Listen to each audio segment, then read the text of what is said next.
Hoy quiero compartir con ustedes algunos pasajes de una larga charla que tuvimos con Mariano Martínez. Mariano es filósofo, es doctor en filosofía, es docente de la Cátedra de Estética de la Universidad Nacional de Mar del Plata y en otras universidades es docente en las áreas de estética, de deontología, de investigación del arte. Es miembro también del equipo de investigación en Filosofía Contemporánea del Arte de la Universidad Nacional de Mar del Plata. Hace poco, acá en este mismo espacio, estuvimos conversando con Julián y la charla comenzó preguntándole si buscaban respuestas. Él es astrónomo, le pregunté si la ciencia buscaba respuestas. Se rió y dijo que los que no buscaban respuestas eran los filósofos. ¿Es así?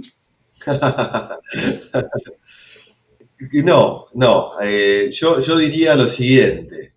No es que el filósofo no busque respuestas, es que el filósofo no se contenta una vez que las obtiene. Es que el filósofo no se queda satisfecho con esa obtención siempre provisoria de alguna certeza también provisoria. Entonces, la actitud filosófica pareciera tener más que ver con una importancia acerca de la problemática y del tratamiento problemático de ciertas cuestiones que con el hallazgo definitivo de algunas verdades o de algunas certezas. Entonces, la filosofía se la suele tildar de que no, de esto que mencionabas recién, ¿no? Pareciera no compromiso respecto, falta de compromiso respecto del hallazgo de verdades, cuando en realidad la filosofía se la pasa buscando verdades. Lo que pasa es que ya advirtió que la más pétrea verdad no es más que provisoria. Y la ciencia muchas veces, yo creo que la ciencia también es consciente de ello, ¿no? Uno de los principios de la ciencia, que es justamente una actitud crítica, tiene que ver con eso, ¿no? Con no olvidarnos que en realidad las certezas que vamos construyendo, bueno, son lo que hasta el momento podemos llegar a afirmar o a sostener respecto de algo. No hay que perder nunca, me parece, esa dosis de crítica, ¿no? De mirada crítica o de lectura crítica. ¿Y quiénes hacen filosofía de la ciencia? ¿Los filósofos o los científicos? Mira, hasta donde puedo saber, los filósofos, propiamente hablando. Es muy probable que haya un cruce interesante, de todos modos, entre filósofos que además incursionan y se dedican en alguna disciplina científica, y sé de algunos científicos o gente formada, por ejemplo, en el campo de la física, que, bueno, un poco por sus tareas de docencia en ámbitos académicos y demás, se han ido acercando a la filosofía de la ciencia. Entonces, comparten dominios y comparten territorio. No digo que sea un requisito necesario, pero así como, por ejemplo, los filósofos del arte, si se me permite meterme dentro de ese ámbito, eh, necesitamos, así, además de una formación en filosofía, necesitamos una adecuada formación o complemento de formación en historia del arte, por ejemplo. Bueno, un filósofo de la ciencia no le viene mal tener también una pata, digamos, ¿no? Puesta ahí en las disciplinas científicas o en alguna de ellas, o estar un poco al corriente, ¿no? De las últimas novedades en el campo de la ciencia y demás. Sí, sobre todo los científicos que se mueven o que investigan en el campo de la cuántica, todos han terminado siendo filósofos también al mismo tiempo.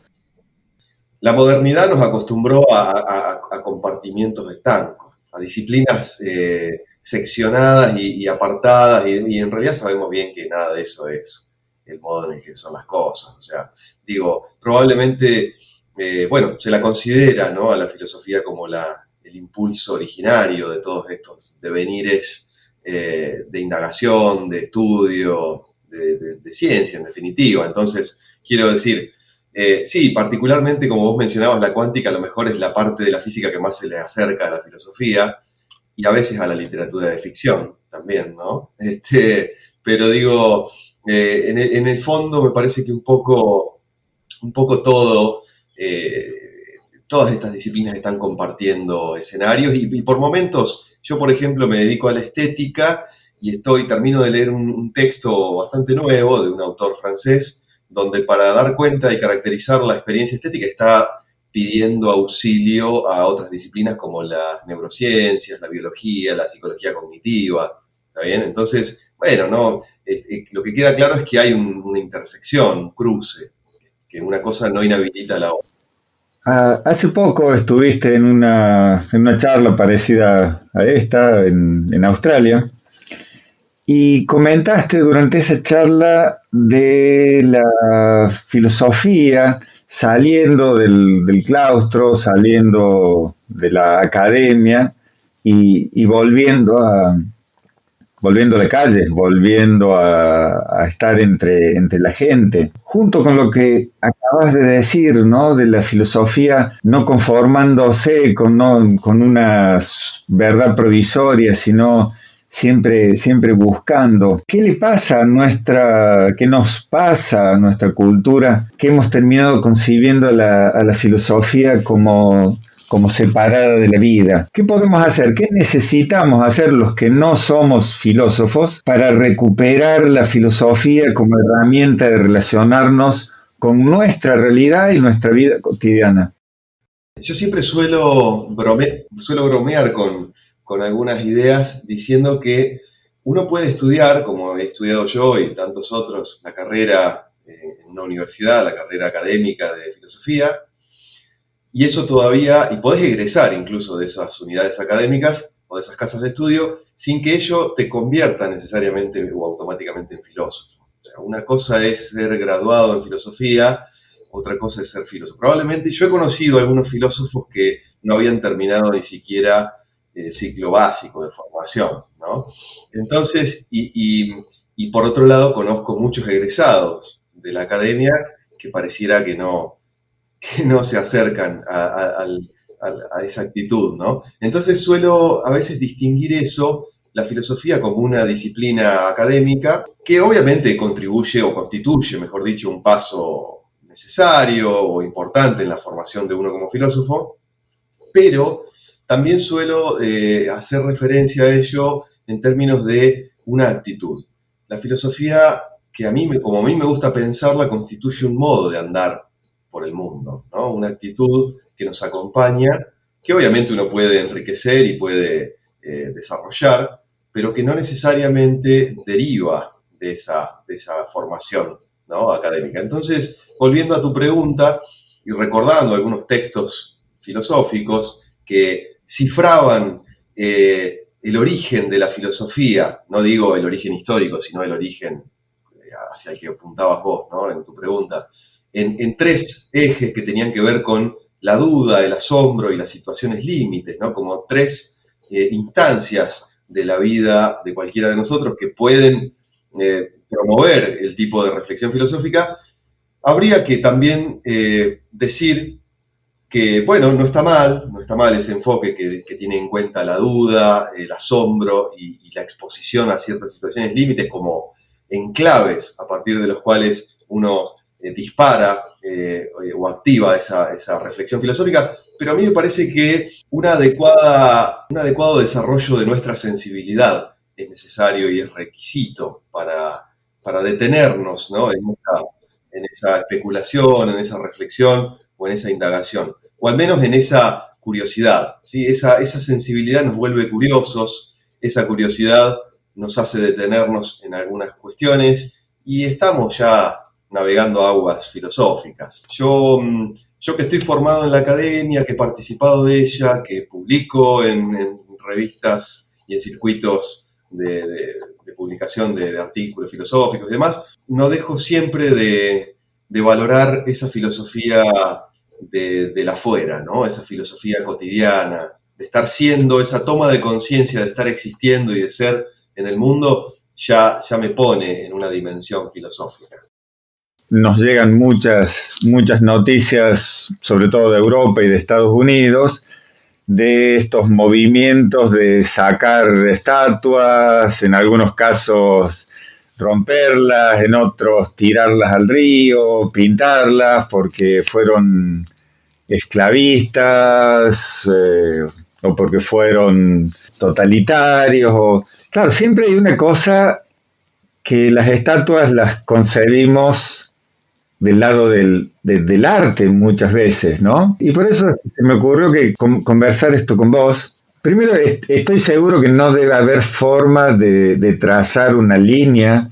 Cuando una estatua o una obra, una estatua, un fresco, hace poco un dirigente de los movimientos de los derechos civiles en Estados Unidos sugería demoler ciertos sobrerelieves hechos en algunas montañas porque reflejaban a gente de los confederados, de los esclavistas. Y yo me preguntaba entonces sobre los talibanes dinamitando los budas, y eso me despertó el interés de conversar y de escuchar tu visión del tema.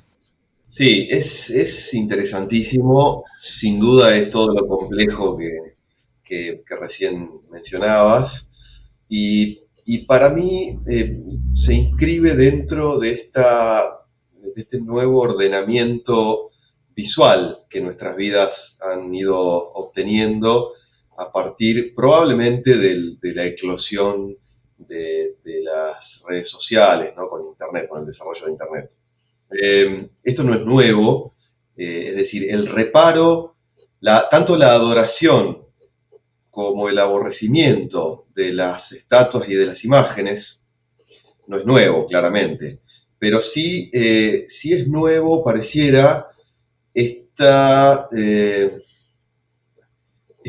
fervor, esta hipertrofia que ha ido ganando la cultura visual en nuestras vidas, ¿no? Probablemente, como digo, y esto sí es más bien de los últimos probablemente 15 o 20 años, no más de eso, y que tiene que ver con el desarrollo de las redes sociales. Volviendo puntualmente a la cuestión de esta conducta o actitud hacia los monumentos, podríamos decir, si entendemos por una estatua un monumento, me parece que la lógica que opera detrás de la estatuaria y de muchas de las obras de arte y de no arte tiene que ver con esta cuestión monumental, es decir, con una cuestión que celebra y que consagra cierto episodio, cierta figura o lo que fuere del pasado, ¿no? Para perpetuar en algún sentido sus significados y demás. Y nosotros tenemos un claro ejemplo que inaugura toda una era justo con el cambio de milenio, en el 2001, con el derribamiento de las Torres Gemelas. Hay ahí un episodio clave de lo que podríamos inscribir en esta suerte de nueva iconoclastía a la que estamos asistiendo, digo, ¿no? Entonces, no es gratuito el derrumbe de ciertos íconos. No, tiene que ver con esta sospecha, que ya no es sospecha, sino una clara conciencia de ello, del poder que tienen las imágenes, ¿no? En nuestras vidas. Entonces, no es gratuito que se erija un monumento y claramente no es gratuito que se lo derribe o que se intente derribarlo. Hay hoy por hoy visitas guiadas a Auschwitz, ¿no? En lo que se llama un turismo oscuro. Y está siempre la cuestión moral detrás, diciendo, bueno, hasta qué punto eso es formativo, instruye a la persona, es promotor de conciencia, o hasta qué punto en realidad se está explotando como un recurso económico, algo que debiera, en todo caso, para muchos, ser erradicado de la faz del planeta, ¿no? Como el campo de concentración, como las ruinas de ese campo. Entonces, digo, me parece interesante, ¿no? Una cuestión, pero que tiene mucho que ver con esto que te decía, con el factor, con lo que algunos filósofos llaman un giro pictorial, ¿no? Ha habido un giro pictorial y sobre todo con el ingreso de la segunda mitad del siglo XX hacia acá, básicamente. ¿Pictorial por el tema imagen? Claro, porque tiene que ver con la gravitación que las imágenes empiezan a tener en nuestras vidas. Sí, tal cual. Pero el arte es inseparable de una visión del mundo, es inseparable de un momento social y momento social es siempre un momento económico y político.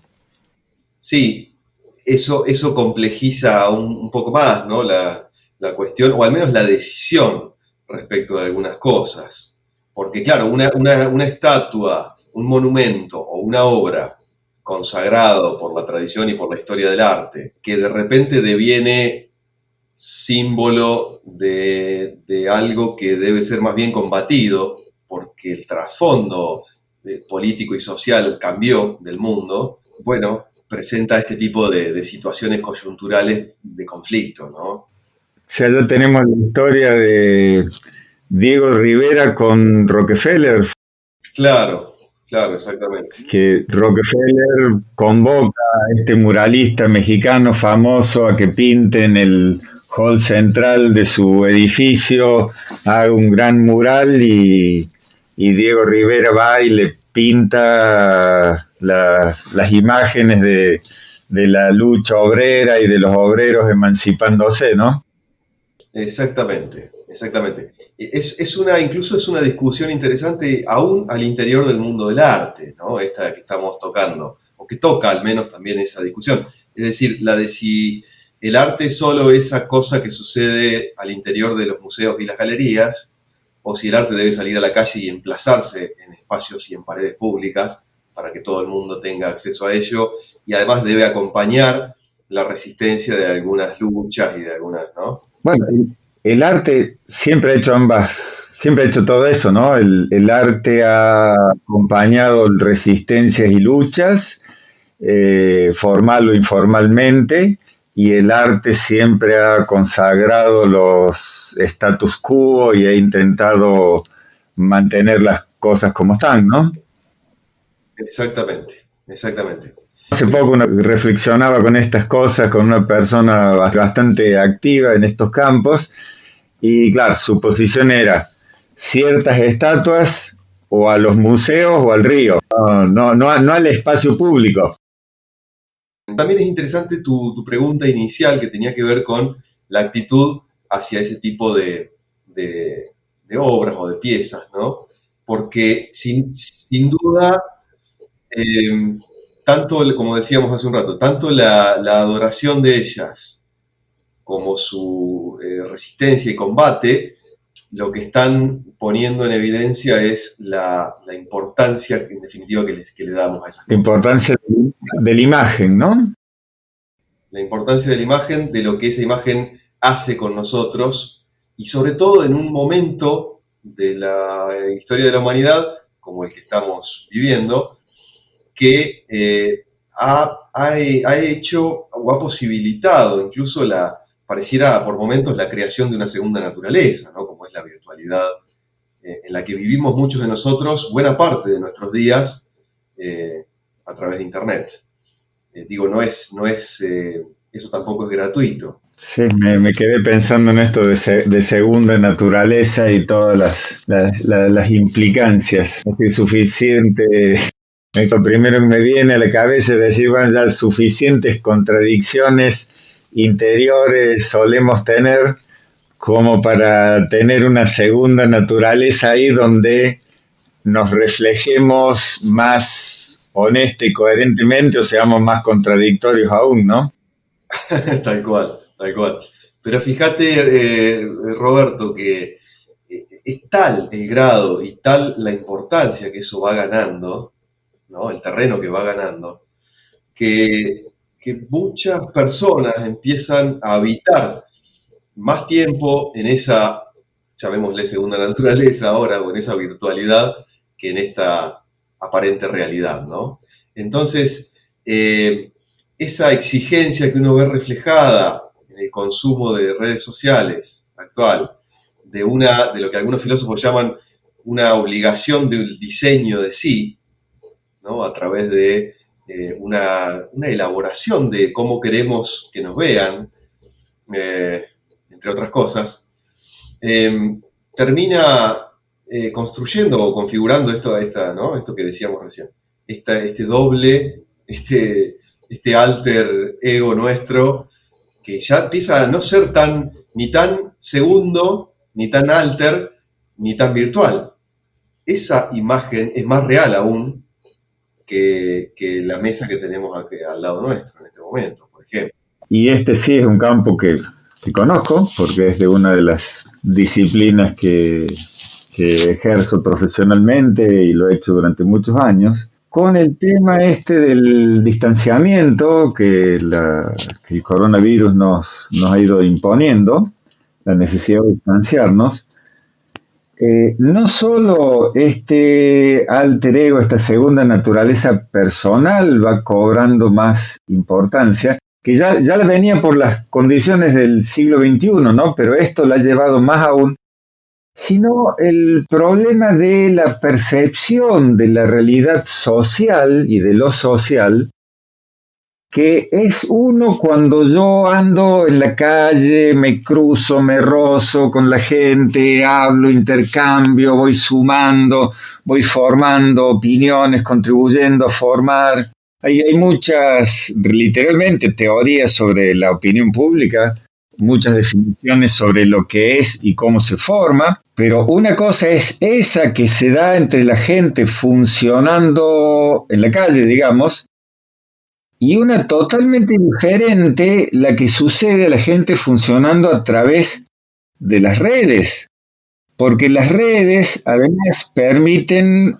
toda esta cuestión de las cuentas falsas, los trolls, permiten gente totalmente dedicada a fingir para otros o a elaborar para otros volúmenes, imágenes y figuras que en la vida de la calle es más difícil hacer. Es decir, pareciera que todo de lo real, de la imagen, porque finalmente lo que siempre hemos tenido de nosotros mismos y del mundo es una imagen. No la imagen puesta afuera, una imagen mental, una imagen sensorial, es lo que siempre hemos tenido. Pero ahora está esto otro, que sucede ahí afuera, ¿no?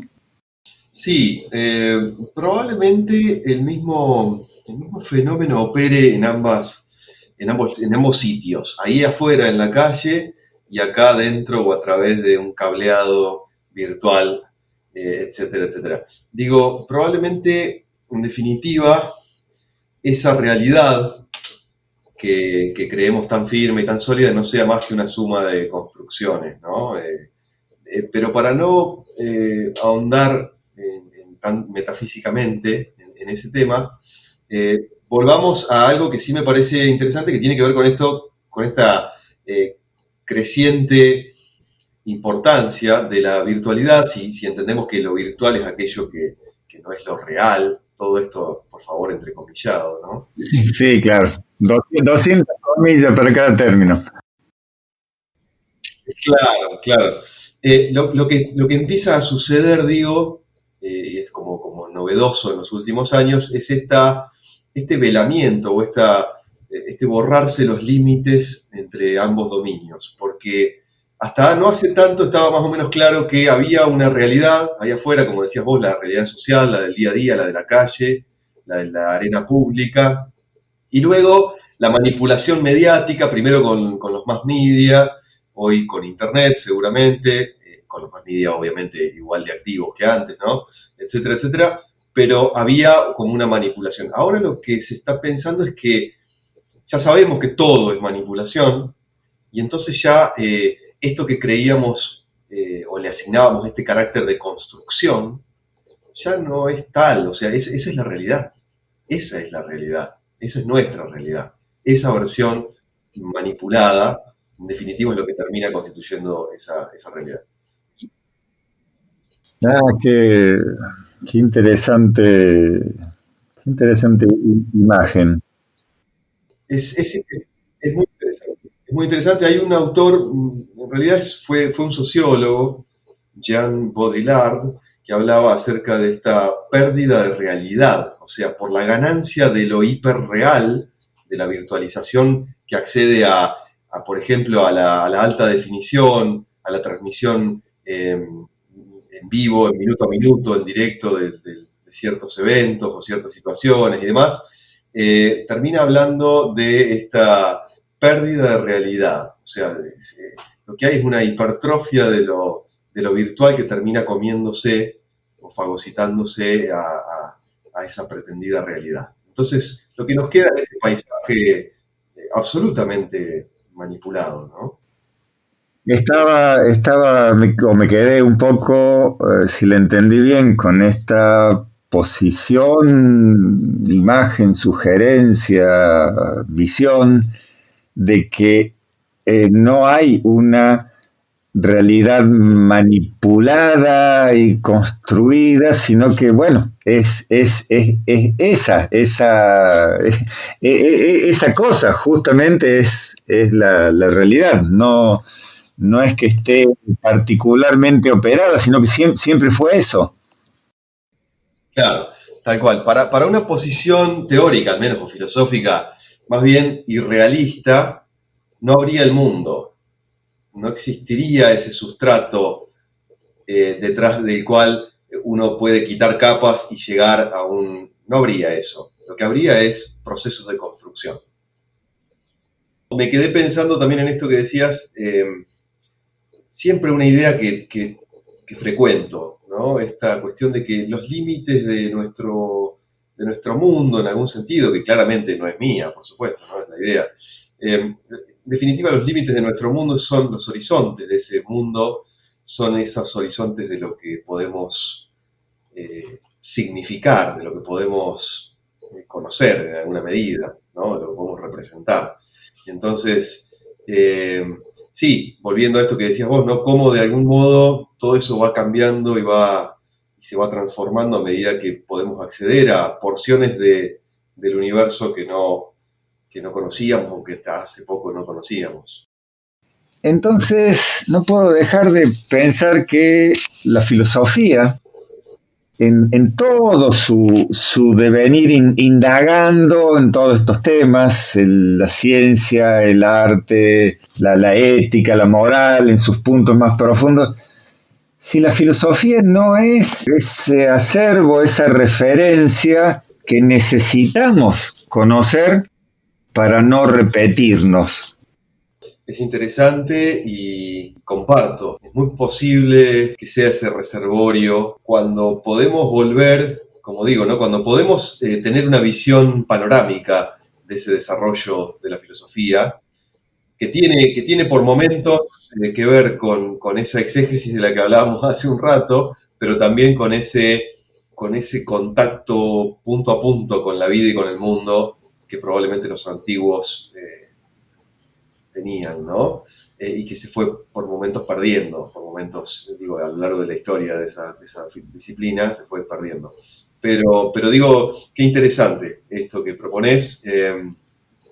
Me parece que eso nos lleva de nuevo a pensar en este comienzo de la charla que tenía que ver con una filosofía sin descuidar su campo disciplinar, sus desarrollos disciplinares específicos. No olvidemos que la filosofía también se subdivide en varias disciplinas, ¿no? Que la integran y que la componen, como vos mencionabas, la ética, la estética, la política, la filosofía de la ciencia, bueno, tantas otras, la filosofía del derecho, la filosofía del arte, en fin, tantas otras. Digo, cómo de alguna manera volvemos, y me parece importante volver a pensar o a repensar a esa filosofía como actitud, ¿no?